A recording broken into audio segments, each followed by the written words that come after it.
अस्सलाम वालेकुम, welcome to अल-नाफ़े goat farm. मैं हूं आपका होस्ट शेख रूहान। ये जी आज हम कर रहे हैं इंटरनल डिवर्मिंग। इंटरनल और एक्सटर्नल दो तरह की डिवर्मिंग होती है, यानी कि पेट के अंदर के कीड़े और बाहर के कीड़े।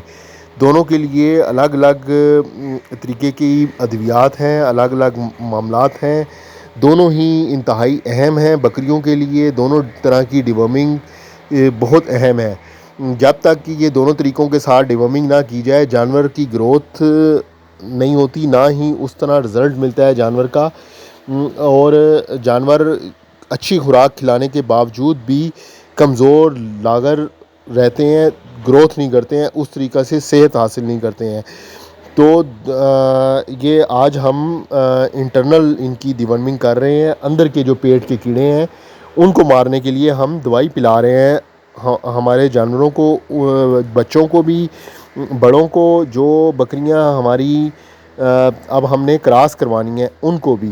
तो दो तरह के तरीके से ये की जाती है। ये हम पिलाएंगे पहले दवाई, और आइवरमेक्टिन का इस्तेमाल करेंगे जो बाहर के जल्द के ऊपर जो जुएँ चिचड़ वगैरह लगे हुए होते हैं, या और पैरासाइट्स की डिफरेंट किस्म के होते हैं, उनको हम ये दवाई एवरमेक्टिन का इस्तेमाल करते हैं। और बाकी इंटरनल जो अंदर के कीड़े हैं उनको मारने के लिए दवाई पिलाई जाती है। तो दवाइयों में बहुत सारी अद्वियात आती हैं। हम ज़्यादातर वैसे निलजान प्लस का इस्तेमाल करते हैं, लेकिन ये दवाई हर वक्त तब्दील करके आपको देनी पड़ती है, अदरवाइज़ इसका असर नहीं होता। अगर आप सिर्फ निलजान एक ही कंपनी की दवाई पिलाते रहें तो उससे फिर रिज़ल्ट नहीं मिलता, कीड़े नहीं मरते हैं।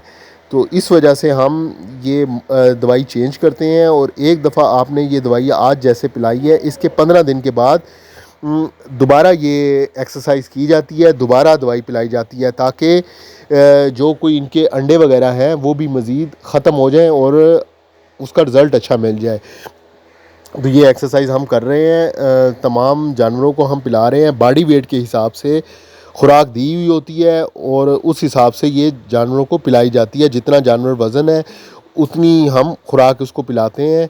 इसकी वजह से बाज़ औक़ात देखा गया डायरिया लगता है जानवरों को, लेकिन उसमें कोई परेशानी वाली बात नहीं होती है। ख़ुद ब खुद ऑटोमेटिकली जानवर आपका ठीक हो जाता है। दवाई पिलाने के नतीजे में जो डायरिया लगता है, उसके लिए कोई मेडिसन, कोई दवाई, कोई इंजेक्शन इस्तेमाल करने की ज़रूरत नहीं होती। वो खुद ही 12 से 14 घंटे के अंदर ऑटोमेटिकली ख़त्म होता है। जानवर ने अंदर से सफाई करनी होती है अपनी, और सफाई के दौरान उसके कीड़े निकल आते हैं पेट से और जानवर आपका इजी हो जाता है।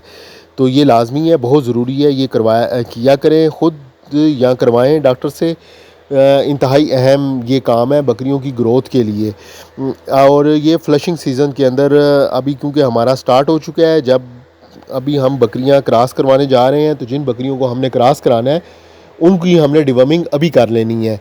2 दफ़ा हम बकरी की डिवर्मिंग करते हैं। एक दफ़ा तब जब बकरी बच्चे दे देती है, और दूसरी दफ़ा तब जब बकरी को हमने क्रॉस करवाना होता है। 2 टाइम है जिसके अंदर डिवर्मिंग की जाती है। साल के अंदर हम 2 दफ़ा करते हैं। और जब हम बकरियों को तैयार कर रहे होते हैं, साथ ही हम उन जानवरों को भी डिवर्मिंग कर देते हैं जो हमारे एक्स्ट्रा हैं, यानी कि जो बच्चे हैं, ब्रीडर्स हैं, उनको भी हम दवाई साथ ही पिला देते हैं। तो इस तरह ऑटोमेटिकली साल में 2 मरतबा हमारे जो जितने भी जानवर हैं उनकी डिवर्मिंग हो जाती है, चाहे वो बकरियां हैं या बकरे हैं या बच्चे हैं। तो ये एक तरतीब हमने मुरतब की हुई है, एक प्रोग्राम हमने अपना बनाया हुआ है। उस प्रोग्राम के मुताबिक हम चलते रहते हैं। अद्वियात हम चेंज करते रहते हैं। कभी हम कोई निलजान प्लस वगैरह इस्तेमाल करते हैं, कभी कोई दूसरी कंपनी की ले आते हैं, ताकि उसका असर रहे और उसका हमें रिज़ल्ट मिलता रहे। इसका एक और बहुत बेहतरीन तरीका ये होता है कि आप लेबॉर्ट्री में जाकर टेस्ट करवा लें, स्टूल टेस्ट उसको बोला जाता है। वो बहुत बेहतरीन तरीका है डिवर्मिंग का। स्टार्ट में हम उस तरह करते रहे हैं, लेकिन फिर बाद में मसरूफ़ियत की वजह से, क्योंकि टाइमिंग की थोड़ी सी प्रॉब्लम होती है, तो वो हम पॉसिबल नहीं होता। उसमें ये होता है कि आप अपनी मेंगनियाँ, जो जानवर आपका करता है, गोबर करता है, उसको आप इकट्ठा कर लेते हैं, और इकट्ठा करके वो आप लेके जाते हैं, टेस्ट करवाते हैं लेबॉर्ट्री के अंदर। 200 रुपये से 300 रुपये में वो स्टूल टेस्ट करके दे देते हैं। वो आपको बता देते हैं कि आपके जानवर के अंदर किस तरह के वर्म्स हैं, यानी कि कीड़े आपकी जानवरों में किस तरह के हैं, और उसके ऊपर उसके लिए कौन सी दवाई अच्छी है। हर दवाई हर कीड़े के लिए नहीं होती है। तो इसलिए अगर वो टेस्ट करवा लिया जाए तो फिर बहुत बेहतरीन रिज़ल्ट मिलते हैं। उसके मुताबिक वो डॉक्टर्स आपको दवाई बता देते हैं। आपके जानवर का स्टूल टेस्ट करके यानी कि पहाना गोबर जो है वो टेस्ट करके वो आपको बता देते हैं और उसके मुताबिक आपको दवाई दे देते हैं। तो वो बहुत बेहतरीन तरीका है, साइंटिफिक तरीका है, जिसमें 100% रिज़ल्ट मिलते हैं। और वरना अदरवाइज़ ये होता है कि बहुत सारे लोग कंप्लेंट करते हैं कि जी हम डिवॉर्मिंग भी कर रहे हैं, इसके बावजूद जानवर सेहत नहीं कर रहे हैं। तो वो वजह यही होती है कि हम कोई ऐसी दवाई इस्तेमाल कर रहे होते हैं जिसकी वजह से जानवर पे असर नहीं हो रहा होता। और अगर आपने दवाई इस्तेमाल किया, डायरिया लग गया उससे, तो वो बेहतरीन उसका रिज़ल्ट है। उसका मतलब ये होता है कि दवाई ने अपना असर किया है और जानवर सफाई कर रहा है और नॉर्मली कीड़े उससे साफ़ हो जाते हैं और उसका रिज़ल्ट मिल जाता है डिवॉर्मिंग का।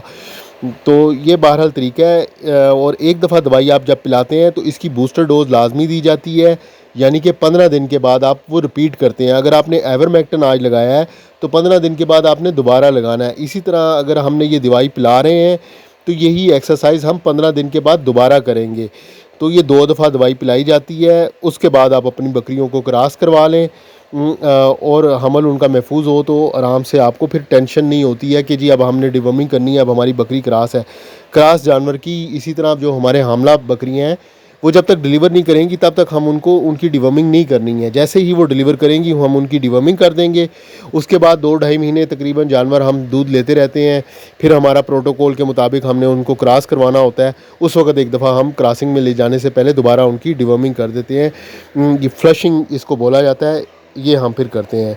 ठीक है जी, वीडियो क्लोज़ करते हैं। दुआओं में याद रखिएगा। इंशाल्लाह ताला मिलते हैं अगली वीडियो में। अल्लाह हाफ़िज़।